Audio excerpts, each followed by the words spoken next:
What's going on, everybody? Hey guys. Welcome to another episode of the beloved Dorseys podcast. We are your hosts. I think it's spicy. I'm Justin Dorsey. I'm Imani Dorsey. We are not professionals. We are just people that enjoy talking about life, relationships, family love, all that stuff, and sharing it with the people who care to hear us talk about it. We are going to get started with this episode by first shouting out our wonderful sponsors, Black Girl Blessed. We'll get into them more later on in the episode, but it's a handmade polymer clay earrings. Yeah, boutique earrings, one of a kind. Black owned business. So we support the things. We like to start out episodes with our laughing lessons. Did you want to go first? You're on a roll. You might as well just keep going. Would you call this a roll? Yeah. I feel like I just got going. It's more of a stumble than a roll. It's like an Obama everything. stumble. You just talked the whole time. An Obama stumble. No, you just. This is hence why I'm throwing you the rock. No, don't throw it to me now. I took my little blurb. I crossed them. I said the blurb one time, what's your and blurb? then the whole "we're not perfect" thing, and then you take it every time. Oh. It was my blurb. Nah, you was just mad at me for not doing it right the first one. No, it's my thing. Oh, well, we never. You were all relationships and love and marriage and all that other stuff, and then I was like, side note, into this in here. Keep this in mind. You would also bounce back and forth with me, and if I would be like relationships, you like love and marriage and family. So we gotta figure out how to get on the same page. You just jumped in with it, and it worked. With the introduction, right? Because you'd be like, "Hello, everybody. Welcome to my podcast." That she just happens to you sitting beside me. You can start us off. Say it together or something. We sitting here like a little alien. A little alien. Yeah. Why did you bite me? Because you crushed my nose. That hurt. I'm sorry. I love you. Anyway. He's gonna share his laughs and lessons. Is that the moral of the story? I feel like you should go.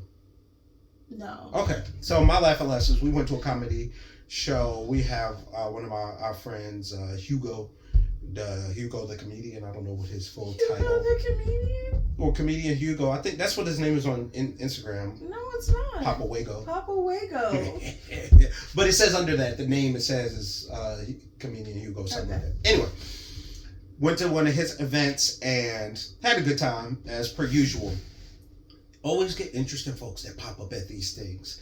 And there was this one brother there that they were tearing up on him like the other comedians because of some of his choice attire. He had on some City Trends affiliated type of clothes, which is funny because... And a hair store t-shirt. Probably hair store t-shirt. That's what he said. But the thing is, I've definitely got City Trends stuff. It just doesn't, it's not some of the stuff that he had, which was like... He had white shorts, a Looney Tune jacket, and a white shirt. Yeah, the Looney Tunes jacket. Then he had the starter set going of a shag, which is low cut up here or regular brush cut up here, but it's fluffy on the back. But that's his prerogative. But this is the person he's presenting this, and the wild thing was the fact that he decided to pull out like 2 rolls of Magnum condoms as he's yelling back and forth with my our friend the host talking about I guess women blah blah blah just got my test results back. It's all good now, so now I can get back to eating the butt. I got my test result, and so I dived in face first that night after I got it. Just I eat so much pussy that an asshole looks like a pussy or something like she got 2 or something wild. Extra wild. Something very wild. Extra wild. Then he got up there, got on the mic, and somehow started pulling his pants down. Yeah, I don't know what that was about. That was where he was showing something about the colors, or he represents Tar Heels or something. I don't know. No, laugh. What's that? What's the comedy people? No, I feel like I thought he said a sports team. Or no, something he was like talking about it's a comedy show. What do they have to do with colors? It's some Carolina, I don't know, some laugh something. I thought he meant Carolina, like the basketball team, like the school. If I can think of what it is, I will. Anyway, yeah. Homeboy was wild. He was on some other stuff, and I got some great footage of it, so that was also good. That may or may not end up getting released. My lesson is pay attention, keep your eyes on the road, because I hit a parked car this week, and having to pay for that is extremely not fun. I got insurance, but still gotta pay something to the insurance people, so that's not exciting. What about you, baby? What you I'm trying to figure out the name of this people. It's okay. Just let it go. I feel like maybe it was Carolina shit. No, not that. Yeah, it was because he had a little thingy thing. Oh, I never seen this. Yeah, I never seen this. I don't know anything about that. You're right. Yeah. I want you to do, baby, the camera people. Okay. Oh, my bad. I think it says Carolina shit. Did you want to look at it? I want you to stay focused. Wait. Okay, I'm focused. Mine was. Oh, Justin was just trying to hand me a not a Q-tip. What is it called? Floss stick. A floss stick. He had one in his hand, and a bottle of water in the other hand. And he was like, "You want a floss stick?" And I'm like, "Yeah." So he comes in the room and hands me a water bottle. I grabbed the water bottle and I was like, "Why'd you hand me this?" As I'm putting the other floss stick. He already used this one, and he's going, or the one in his right hand, and he's going to use the one in his left hand. He had used it, and he was like, "Oh man!" So he had to go get a third one. My hands got confused. That's like looking for something that you already have. I forgot what was going on in which hand. I just passed you something. Yeah. So, anyway. And then my lesson was mountains, molehills, and degrees. So Justin called me. He was like, "I got into an accident." I was like, what happened? I hit a parked car. Yeah. Okay. And just kind of realizing, like, I could have handled that one of two ways. I could have made it a lot worse and made him a lot more stressed out, but I figured that wouldn't help the situation. And as a person who, I didn't cause the accident, but I've been in a car accident, I know that you don't always feel your best right afterwards. And so just trying to extend some grace, knowing that it wasn't on purpose, and trying to make sure that he was okay. Yeah. It's a car. The car will get fixed. We'll work that out. But he is more important than that. And so knowing that you were good. Yeah. So, this episode we are going to talk about one of the shows that we one of the reasons we end up starting doing this podcast anyways, because we watch these type of relationship reality shows and then sit down and talk about them. And so this episode we want to talk about Love is Blind, because we got beef and feelings about these random people that we don't know. That we don't know and have limited views into their lives, and we are going to talk about them. So, for those of you who don't know what Love is Blind is, it is a dating show where they choose, I believe, on Netflix. I believe they choose 20 singles. I don't know what the number is. I think it's 20. See all of them. I think it's 20, and they stay in this place for like, I think 2 weeks. And so they have 2 weeks essentially to find love. Mm-hmm. And they're sent on blind dates where you get to talk to the people, but you can't see them. They're sent to this place for like 2 weeks to find love. Everybody dates each other at first, and then you kind of like try to figure out who you like and if it's gonna turn into something. If not, you leave. But if you do, you kind of stay a little bit longer. And there are people who fall in love or decide to date, but the show doesn't pick them. They usually pick like 4 to 5 people. You follow the people who they pick matched. Yeah. So we have a couple of couples at this point. So if you have not seen the show and would like to watch the show at this point in time in our podcast, you might want to turn it off and then come back, because I'm going to share and he's going to share, and we're not doing any censoring. So if you watch the show, big spoilers, or if you want to watch the show and you don't want it to be spoiled, do not continue. Go watch it. Pause it, watch it, and come back. Yeah. So we have first couple we're going with Zach and Irina and Bliss. So Zach is this interesting white man that is dating as everybody else's, multiple people. He kind of ends up between two. One is Irina, and Irina, from the footage that they show you while she's in the pod area with all the rest of the women, she's mean. She's a mean girl. Or if not mean, just mischievous and she's a mean girl. And again, I don't know the woman, so we try to give grace because we don't know the people, and we know that editing plays a lot of part. But right. I'm having a hard time not. If you watch it, you'll be like, labeling her that way. You see, other women coming back being emotional or sad or crying because stuff didn't go their way. They got broken up with. And not only are they showing them snickering and laughing, you see footage of her like creeping up to the other side of the wall to listen in, being upset on somebody crying about a guy that her best friend also likes that didn't choose her. Bliss. Okay. Yeah, and she's literally listening and had to leave because she's laughing at the girl. So very definitely mean girl energy. So he's dating Irina, who is the girl we just explained.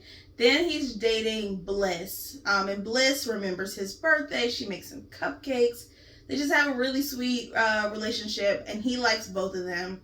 And only did Irina forget his birthday, she tried to bum a cupcake or a candle from the girl that did remember and get him stuff. And she was like, yeah, I'm not comfortable with that. Yeah. So Bliss is like, essentially goes to Zach and is like, she's not a nice girl. Mm-hmm. And Zach gets defensive. And he's like, I don't like people who just, talk about other people, whatever. So he ends up telling Bliss he can't go further with her, and he ends up choosing a mean girl. Choosing Irina. They go on the honeymoon, and she's like kikiing it up, laughing, smiling. You skipped. They go to see each other because after they choose the person, they hide them behind these screens, and then they see each other and they walk up to each other, whatever, and sometimes they kiss or hug, and they're so excited to see this person that they've been talking to that they've now fell in love with. She curved that boy bad. It was like, hey, oh wow, it's you. He goes to kiss her. She gives him the cheek. She did hug him. I'm not. Okay, no, not yet. Him. She was like, oh, not yet. Let's just. So the whole honeymoon, she's like, she doesn't want him to touch her. She says ill to this man's face. She's every time he tries to make a move, oh, you're so dumb. Wow, like punch him in. Just anything to get him to get off her. Anything to keep him away. So he eventually gets sick and tired of it. And she's like laughing and smiling in Paul's face. Paul is. We'll get back to Paul. We'll get back to Paul. But she's laughing and smiling in Paul's face and having this really good conversation or whatever. And eventually, Zach and Irina end up breaking up. They get off the honeymoon, and Zach goes to find Bliss. I think, I don't know if somebody says something about Bliss or whatever, but he goes to have a meet up with Bliss, and they meet, and eventually he ends up proposing to Bliss, and she says yes, and so she continues throughout the process. You can tell she's kind of still holding on to. No, she definitely feels away. Yeah. She brings it up. She playfully says, "Oh yeah, and I made you had to work for it." Or when they bring up the story to her family, which it was dumb that he decided he wanted to tell the family or the mom upon the first meeting. Yeah, I actually didn't choose your daughter at first, but that's whatever. But in telling her that, Bliss is like, yeah, and if y'all want to throw stuff at him or treat him mean, you should do that. And she'll say that stuff like that jokingly, but she's made that joke at least 5 times on camera. Yeah. So we can only some hurt there. Definitely hurt, and it's understandable, but that girl got to let it go if they're going to move forward. Yeah. I don't know. At this point in the episodes that we're at, the next set of episodes is when they do the I do's or I don'ts, where they the semi grand finale is them getting to the altar after they've gotten out the pods. Mm-hmm. Most people have proposed, and that's the couples that they follow. And then they have a sort of decision day when they're going to get married, and they don't tell you until they're at the altar if it's yes or no. Yeah. I'm still iffy on them. I I think they're gonna try. I think Zach's gonna tell her no, which is gonna be wild. Either he's gonna tell her no, or she's gonna realize she's not really over it and say no herself. Yeah, I mean, because she told her dad, like, I'm not dumb. Like, I will make a decision that I feel like is best for me. I'm not gonna just get married to get married. So I know she is thinking about it, but I don't foresee them, if not staying together past this. I don't foresee them saying yes. One of them's gonna say no. So it's speaking of them and her father, the father, Bliss's father, when Zach met him, he wasn't here for it, and it's funny because Bliss was like, "Are you worried?" Talking to Zach before the father came in, she was like, "Don't be worried. He's gonna be fine." He wasn't. He was not with it. He wasn't excited. He let it be known early and often that this is dumb. Y'all are dumb. Marriage is not to be played with, and that's what you're doing is playing. And she was like, "No, I understand. Clearly you don't." And just kept going back and forth and badgering. And that is not the type of parent I want to be. When I see stuff like that or see certain things where I can see myself having done something, even if it wasn't as bad or to the same degree, it makes me want to even overcorrect and make sure I am understanding, even if I heavily disagree, even if I think this is really dumb, this is a stupid decision. Ultimately, it's your life. If you would allow me to give some guidance or be here, I would love to help you. But you got to make your own stupid choices. Yeah, I mean, he wasn't very excited, or he mentioned something about having to clean up the sister's mess or whatever, and like kind of down on the sister for, I believe, getting a divorce or whatever. But he's on his second marriage. Yeah, he's so, divorced. I don't even know if they're married, if it's his second marriage, but he's divorced. He's definitely divorced at least. But I don't know. I feel like he was trying to be protective as a father, but also you're not really listening and hearing and understanding, and some of it is like the timing of when some of these people tell their parent they're gonna do this thing, which I also think is big wild. Nah, bump this is our show. This is dumb. To me it's dumb if you're already nervous about this thing and then you want to essentially surprise them with this person that you just met 2 weeks ago that you're getting married to. You're not setting yourself or your potential spouse up for a great situation. Yeah, because you're just rolling the dice. Or I hope this goes well. What if they needed a little more notice and now, you have this really bad start to this already awkward marriage relationship situation? Yeah. I don't really get it, but maybe they're doing it for TV. Maybe it's who knows what factors, but that part seems unnecessarily extra risk. Yeah. I don't know. Next couple, we got Paul and Micah. Here comes this is where Paul comes that's in. Okay. This one, can I give them this one? Or you want to do the briefings? You can. I just don't want you to forget about the fact that Paul was dating another girl too. That's the whole point. I was like, because we getting into the juiciness of it. Okay, go ahead. So originally, Paul was with, I believe the girl's name was Amber, because I was just scrolling. I would never remember the name. Allegedly, we didn't get more information on her. She didn't. We don't hear about her a lot after they stopped talking, but I believe she said she was married at least once before, which is an interesting dynamic that they had. Like, who was married 3 times? Oh, or she was the girl. Maybe that she said this would have been her third marriage. I don't know. She was married a couple of times. But I believe this girl had been married before, and she was just really surprised to have found somebody. Everybody ends up being surprised that they actually found love in this process. Like, they sign up for it, but they don't really believe that they can actually follow love. But Paul was with another girl, I believe Amber, originally, who was his strongest connection, who was the person that you're perceived that they're gonna, propose to and move forward with. And Micah was dating Kwame. Was also dating Kwame, and that was like her kind of main person. And at one point in some dates, Paul and Micah are talking about it. Honestly, because I think they both were reaching like a pinnacle in their other relationships, and it was getting to that point where you have to kind of narrow your choices down, and people are saying, hey, I want to make this, at least a singular commitment, before we make that next step of whether we're proposing. I want to be, your main person. And they threw up a Hail Mary, and Micah decided to present to Paul, was like, hey. Because Kwame was like, I have all these feelings for you, blah, blah, blah, blah.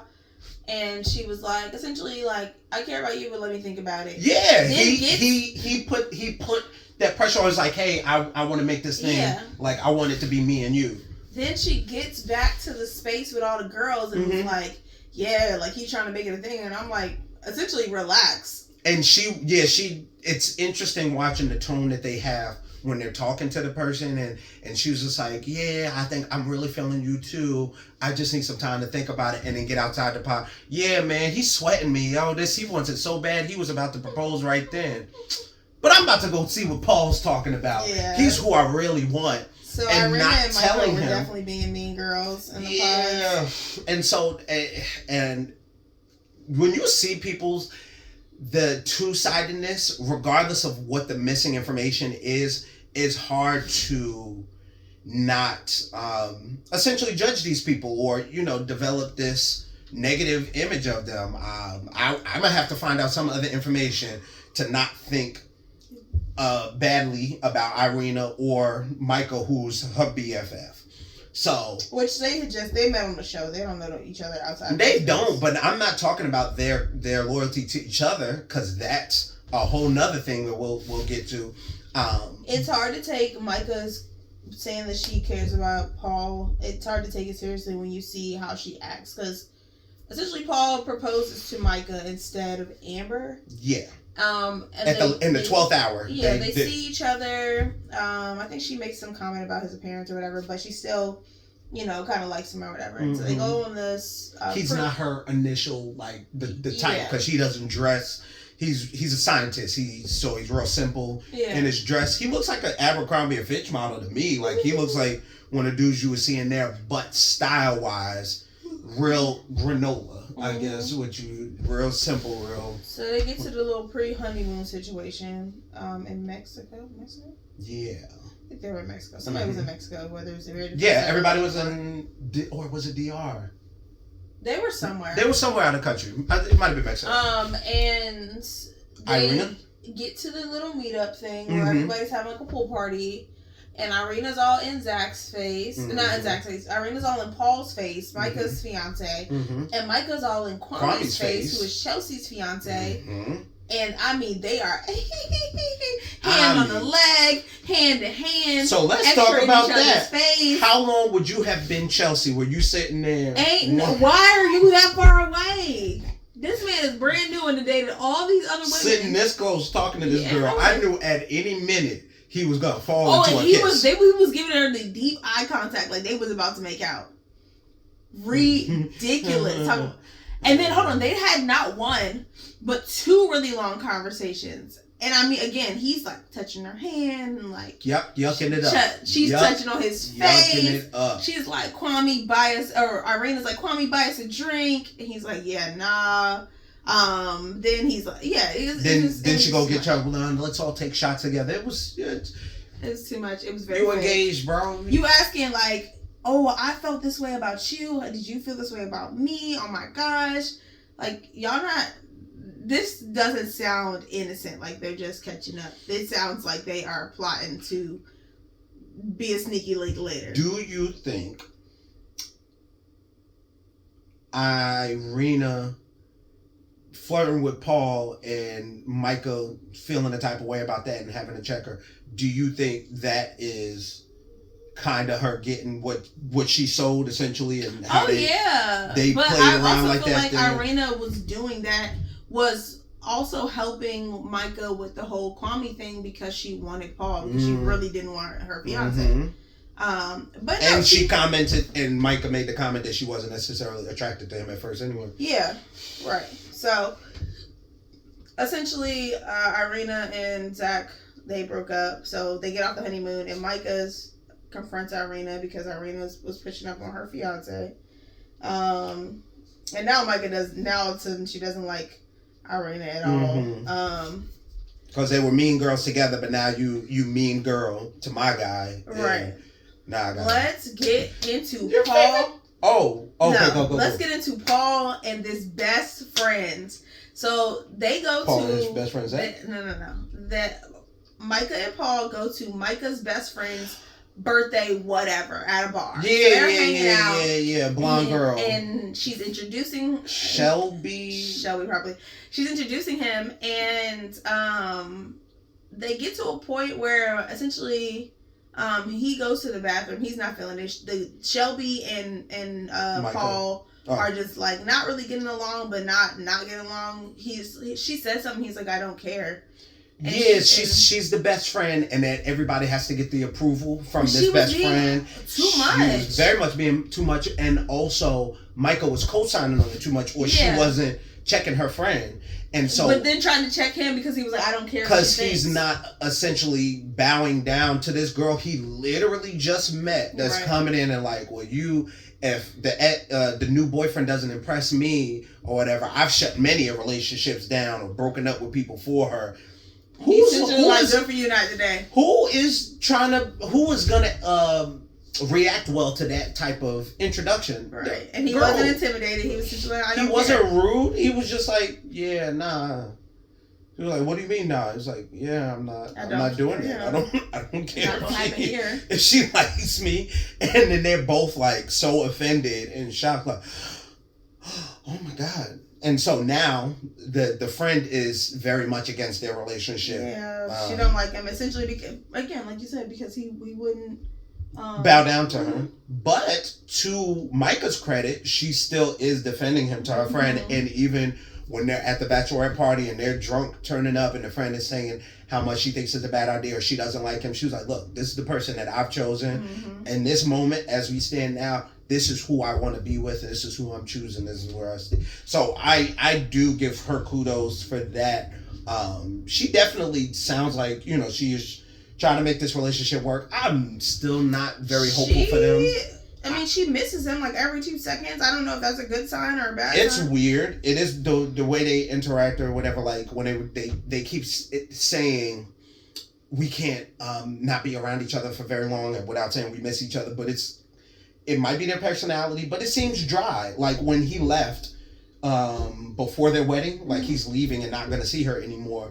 Their goodbye was just like, oh, I'm going to miss you so much. He's like, okay, bye. I'm going to miss you. Like it was real. It was real tiny. It was real. It was real barely. And it didn't match everything that they were talking about. They wanted. Thank you. They didn't match what they were talking about. How passionate they are for each other. So, all right, let's run into the best couple. This is the top pick. Best couple. This is the top pick. Number 1 draft pick. If they don't say yes, or if they don't mess around and have kids next year, or whatever the case is, if they're not a staple couple for this show, everybody gonna be. I feel like this. You want this to be then. Well, of course, they're gonna have their own love, but what's Cameron and? Damn, what's that girl's name? Cameron and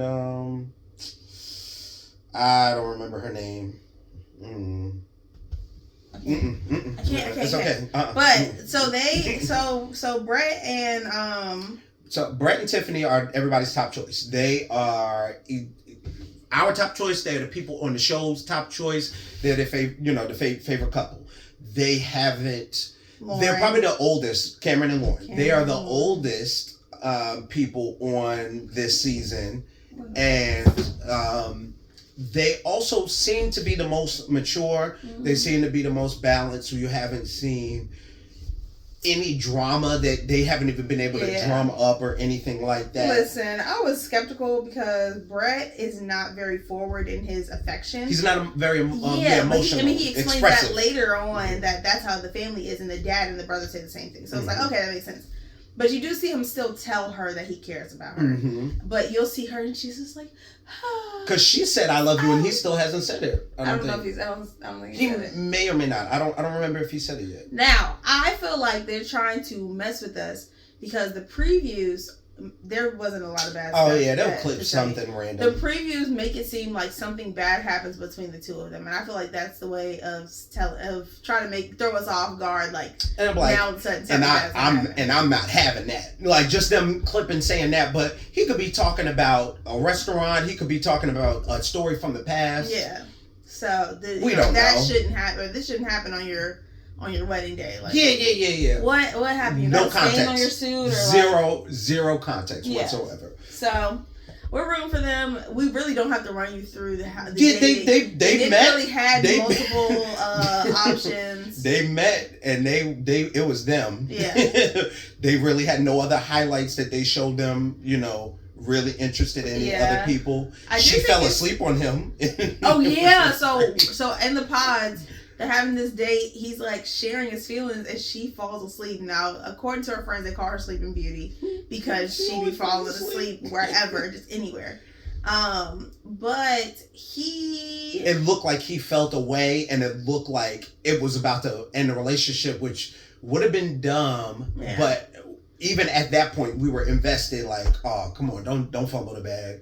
Don't fumble the bag. And he ended up proposing the very next time they saw each other. So. I think the weight of the wedding is definitely getting to her. She kind of said that or whatever. But I guess kind of wondered what is making her so stressed, and I don't know the degree of wedding planning that they do. Because it sounds like the realness of it sounds like it's hitting her, but I appreciate him because it seems like he understands. It doesn't seem like he's taking it personally. Like, are you worried about me? Is it? You don't see any of that as she is, working through this overwhelming emotions that are hitting her. He's just sitting there. He's being understanding. He's hearing her. He's comforting her. So I was worried that could have been a thing, and they never even showed or hinted at it. So they look solid. They look like the MVPs of the next 3 seasons, let alone this season. Yeah. All right, now we started. We went to the top. That's the whole now reason let's I go wanted to the do. worst. Absolute worst. This is the reason why I even wanted to. I feel like this was worse than Irina. This is just worse than Paul and we don't. I'm sorry. Hold on. We will come back to that one in a second. We forgot to talk about Kwame and Chelsea. Before we get Marshall and Jackie. Before we get them together, let's talk about Chelsea and Kwame. Okay. So Chelsea and Kwame, we kind of went over a little bit of theirs. Kwame was dating Micah and Chelsea. Micah, I think, told him no because she was gonna be more serious about Paul, but she was his top choice. She was his top choice. So she broke his heart essentially, and so then he was like, "Well, I mean, Chelsea's kind of cool," and so eventually he liked that Chelsea was verbally expressive and affirming. She verbally easily affirmed him the whole time. He didn't get that same thing from Micah, and so that was the big attraction. Right. With so Kwame is garbage as well because he, like we said, he rubbing, touching or whatever in a pool while his fiance sitting right there. So what the heck is wrong with you? Bad.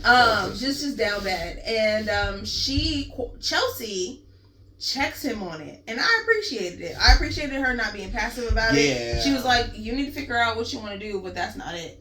More or less. And so I appreciated that about her, whatever. But she's still also in love. She just, oh my goodness. And it, looking at the two of them, it seems like night and day. Like she's just like, oh, blah, blah. And he has some reservations and he has some things that he's concerned about. But she's on her end, when she gets on camera, it seems like she's just on cloud 9.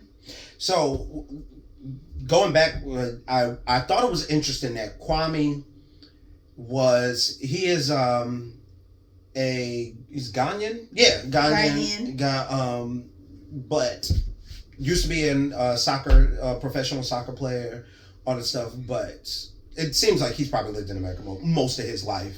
I thought it was funny that both of his top picks was both white women, but probably honestly both of them were not docile, meek personalities at all, because I don't think Michael is not one of the ones that would have laid to the side either or let him do stuff or have his way, but Chelsea definitely don't play that. Yeah. And as much as she is head over heels for this man, I can definitely see if and when, because I really think it's a when, I don't think he's going to say yes at this altar.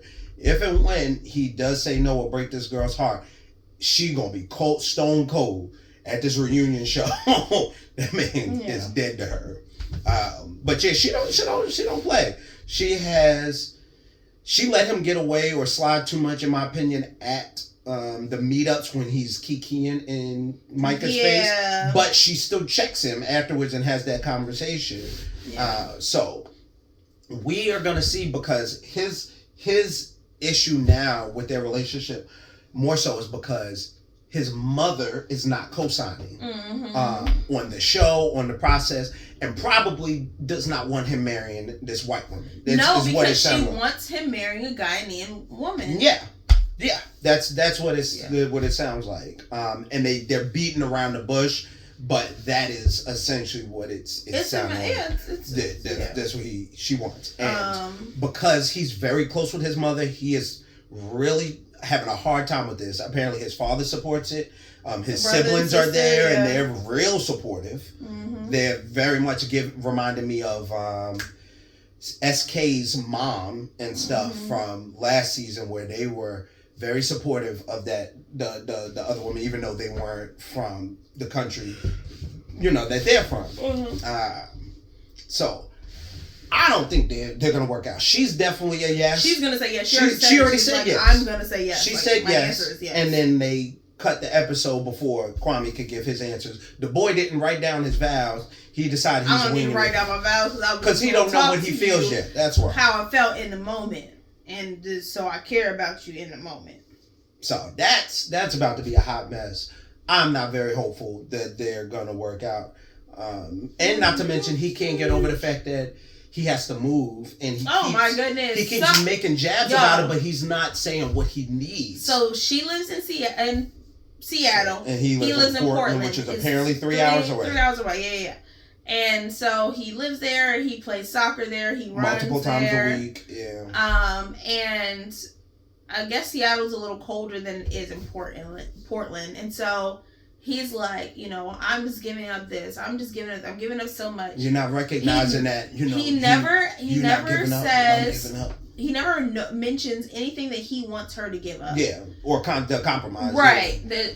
And then he keeps saying it as if he wants her to be like, so gracious and grateful. You said you would move.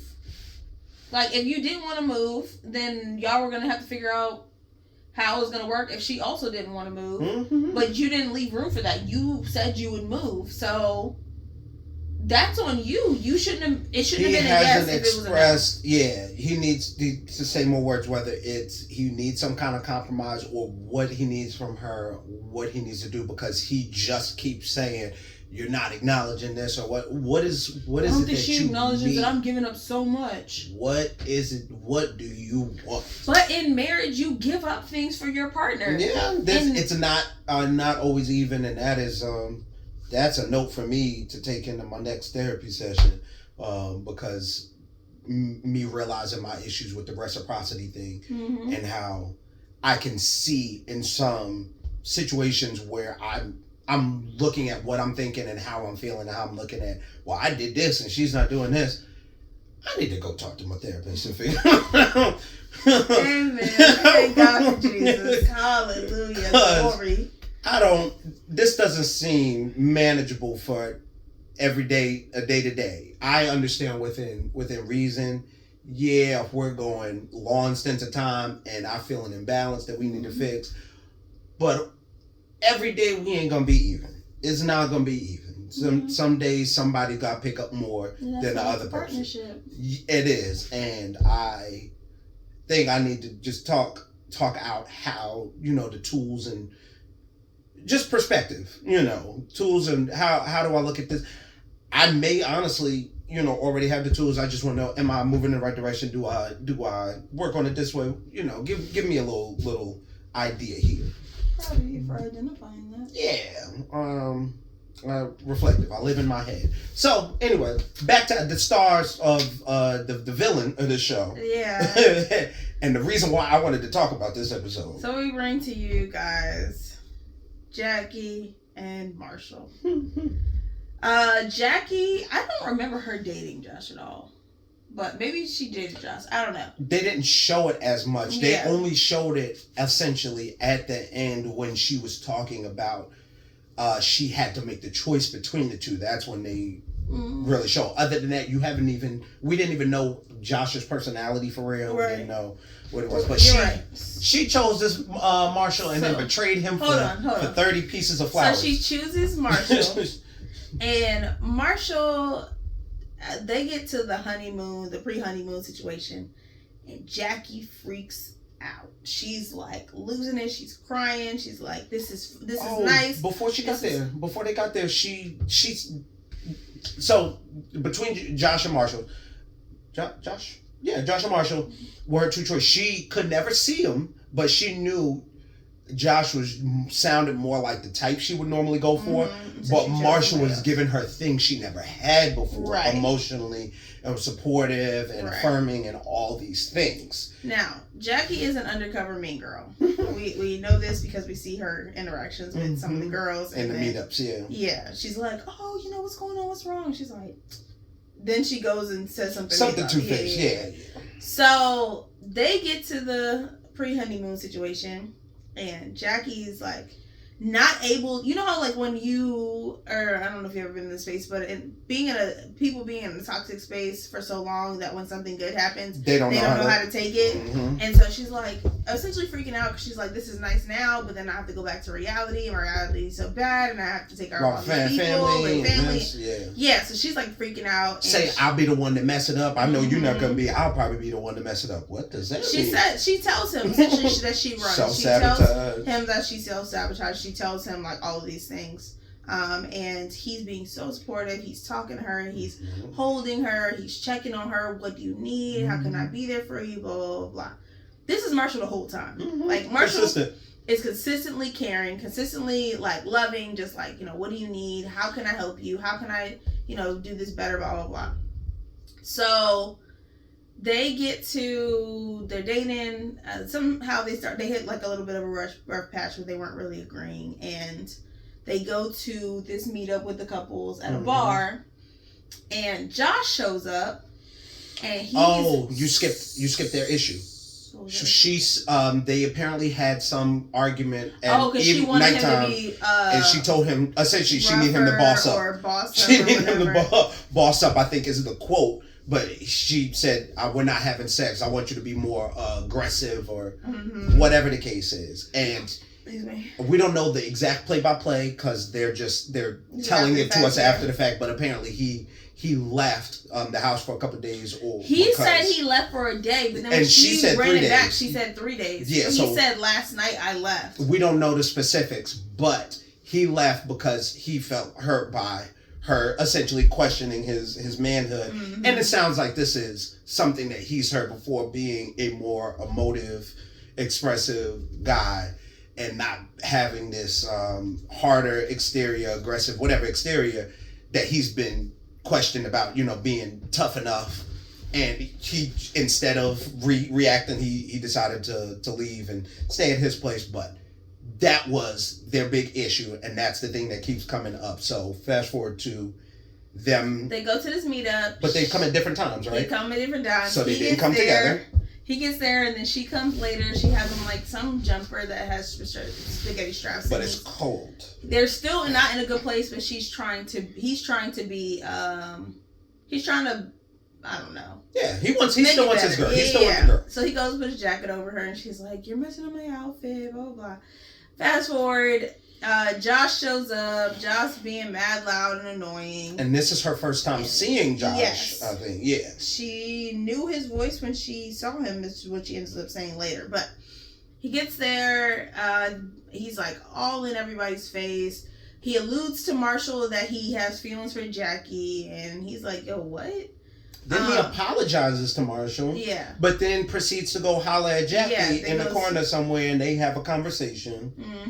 And then I think Jackie and Marshall end up still going back home. Yeah, they definitely go back home. They go back home that night, and Marshall wants to obviously talk about it. Yeah, well, Josh is like, "Yo, if you don't want to be with him, be with me. Like, be, you know, just." He shoots a shot. So They get back to the house, and Marshall, I don't know if it was that day or days later. No, it was that night because she was like, I want to go to bed. It's been a long day. Yeah. So he goes, what do you need from me? And she's like, bro, what are you talking about? It's midnight. Like, I'm not trying to talk right now. I'm trying to go to sleep. I got to work in the morning. And he's like, yeah, I hear you, but also I need to have this conversation. So what do you need from me so that we can move forward? And essentially he's like, how do we fix this? Because I love you. I want to build with you, but we are just kind of hitting a roadblock and I want to get past it. And so he's asking and she's like not trying to have it. So she eventually just wraps her arms around him and goes, love me. And then the scene kind of closes out. Now, I personally knew it was an issue because in my mind, I'm like, if she doesn't want to talk about this or is saying that, I really think it's because she hasn't made up her mind yet, or she's leaning towards the other dude and just isn't ready to say that yet. So she's just avoiding the conversation. So that's what I see. The next time you see this lovely couple, he's at his fitting for the wedding tuxedo. Picking out the colors, talking with his boys, chopping it up, and Tiff happens to text Brett and go, yo, Jackie's not at the wedding fitting. Is Marshall there? Because Jackie's here. And Marshall and Brett have been buddies this whole time or whatever. So Brett's like, yo, can I talk to you for a minute? I just got a text from Tiff. She said, Jackie's not here. And then it cuts to Jackie and Josh meeting up for a date. He brings her flowers. She's like, you brought me flowers? Yeah. Hence, she sold that man out for 30 flowers. And so they're talking, and he's like talking all this stuff about how, sorry about the other night, but I really do care about you. And, if you don't want to be with him, be with me. And he's like, does Marshall know? And she's like, I don't care if he knows. I don't care about, like, essentially, she don't care about his feelings. And then starts a relationship with this man in this moment. They go to leave. She hugs him and kisses him.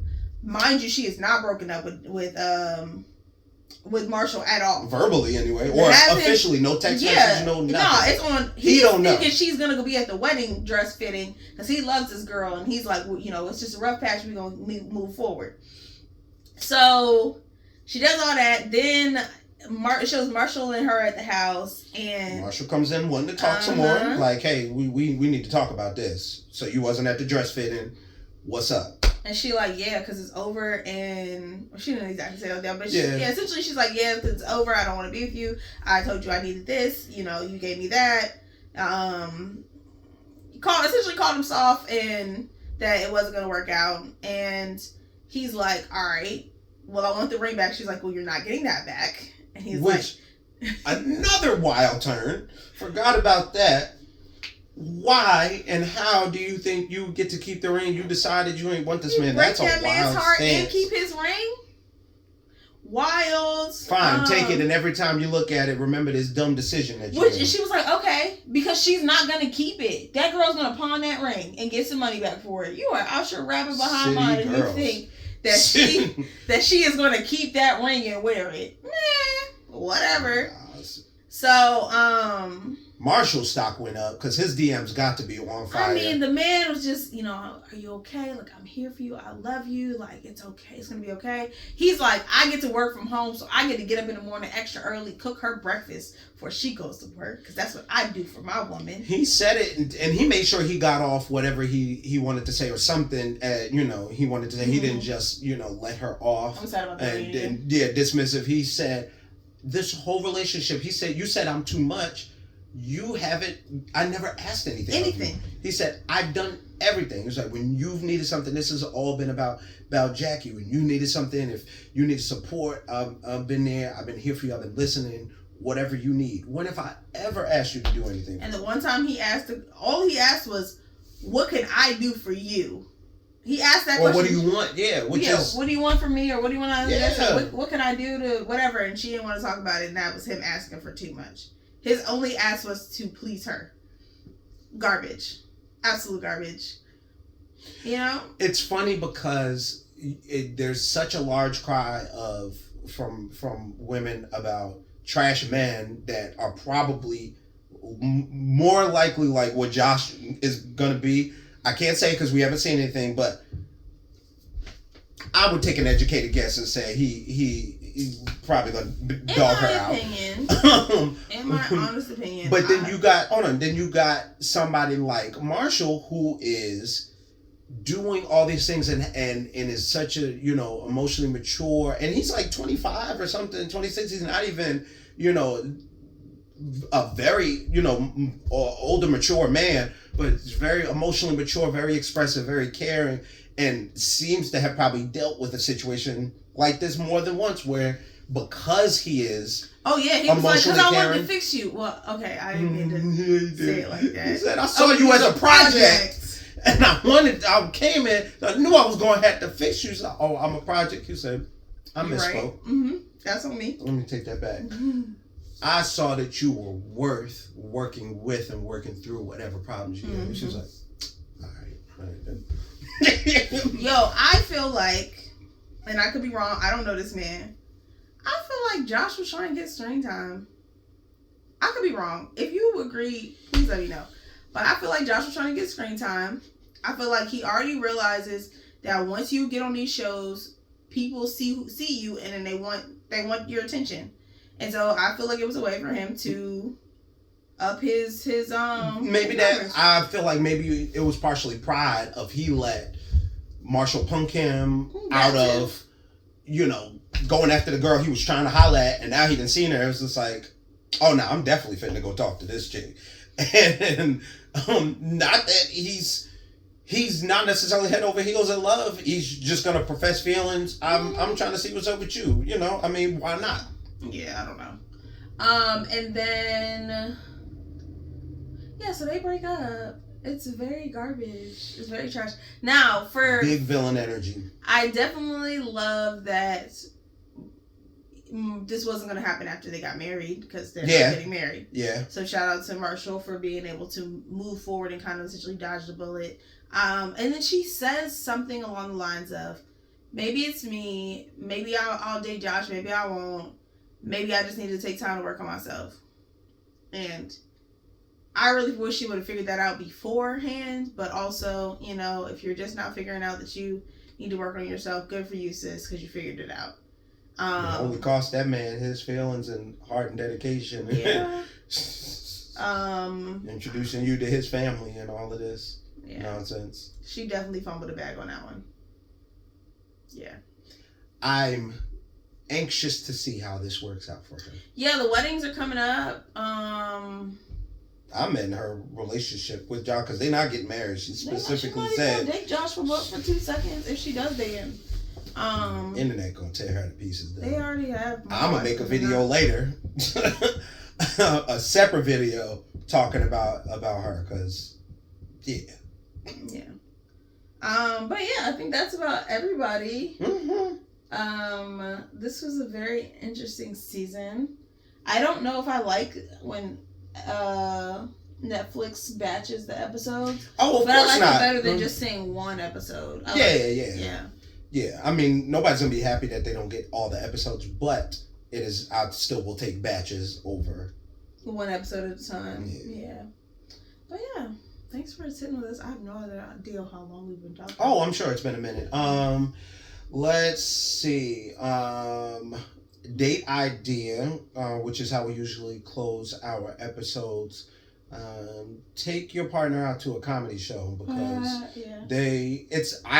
in my experience, prior to once or twice going to like an open mic or comedy, it's a hit and miss sometimes. Yeah. But when you find a good one or, you know, it's funny people, time. It is such a good time. It's such a good time. Even if there's not that many people in there, you still will have a good time. So, you know, definitely do that. Ooh, or just take yourself to a comedy show. Our Shih Tzu sitting down here, she was our audience, but she's kind of fallen asleep.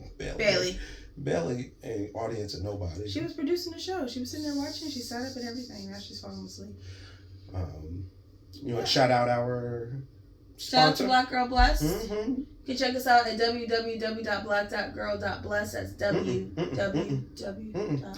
blackgirlblessed.com. Okay, that's the one. Instagram is at black.girl.bless. You're right. He's right. You should also be able to find it in the show notes. These are all handmade pieces. If you go to at black imani.girl.blessed on Instagram. You can see some upcoming vending events. Right. That, We'll be at the Strange Fruit Music Festival. Strange Fruit. What's that tongue twister that's hard to say? Something biscuits and a biscuit mixer. A box of mixed biscuits and a biscuit mix. A box of mixed biscuits and a biscuit mixer. Yeah, that one. Yeah, that's the one. But yeah, Strange Fruit Music Festival, Greensboro, North Carolina, next Saturday. See you there. I will give y'all updates. That is April 15th. I'm sorry. I'm about to say today's the 8th. And then I'll keep you guys posted on the other events. That's all we have. We hope that you are blessed, that you are loved. You can follow me on Instagram at Mrs. Beloved Dorsey, or the Beloved Dorseys, but it's all in the show notes, in the description and whatnot. So yeah, rate, review the podcast, share it with a friend. We'll see y'all next time.